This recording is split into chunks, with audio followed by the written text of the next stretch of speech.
मुसलमान फकीर होते संत कबीर महाराज. त्या कबीर महाराजांकडे काही लोक गेले, म्हटले महाराज तुम्ही एवढी भक्ती करता देवाची, कशा करता करतात, कशा करता करतात, काय गरज आहे एवढी तुम्हाला भक्ती करायची.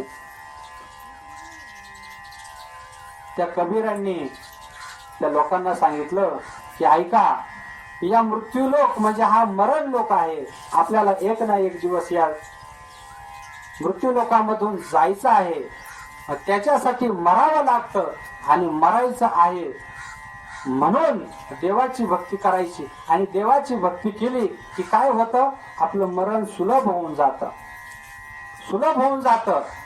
हो, नाही तर मरणाचं दुःख असं आहे की 1000 विंचू चावल्याचं दुःख मरणाच्या वेळेला होतं, काही समजत नाही. गौ पावणे रावळे जवळ येऊन बसतात, कोणी ओळखू येत नाही, ते दुःख वेगळं असतात. कबीर महाराज म्हटले की मरावं लागतं म्हणून भजन करायचं, भक्ती करायची. करा हरी भक्ती अंती येईल कामा,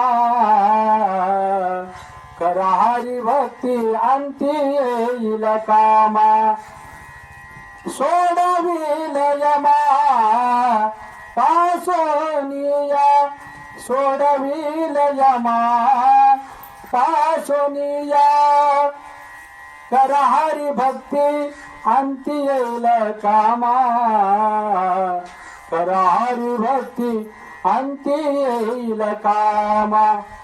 म्हणून आपण पहा, जे साधू संत झाले त्यांना मरणाचं दुःख झालं नाही. ज्ञानेश्वर महाराजांनी 21व्या वर्षी समाधी घेतली. आता 21व्या वर्ष जायचं वय का हो, जायचं वय का, नाही नाही नाही. हो, 21व्या वर्षानंतर तर आपलं खरं खरं दुःख चालू होतं.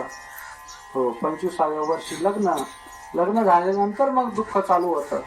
हो, मग शेवटपर्यंत आपल्याला ऐकावं लागतं लग्न झाल्यावर. तुम्हाला काही कळत नाही, तुम्हाला काही कळत नाही.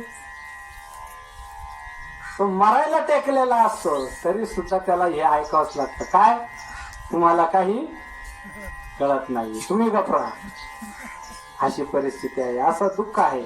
म्हणून महाराज म्हणतात भक्ती केली की मरण सुलभ होतं. हो, नाही कुणाचे कुणी तुझे न वेरे कोणी. हो, साधू संतांनी या मोह मायामधून, आपल्या प्रपंचामधून आपल्याला अलिप्त राहायला सांगितलं, संसार सोडायला सांगितलं नाही. संसारामध्येच राहा, प्रपंच करा, मुलं बाळ असू द्या. संतांना सुद्धा मुलं बाळ होते, त्यांना सुद्धा बायका पोरं होते, पण त्यांचं जीव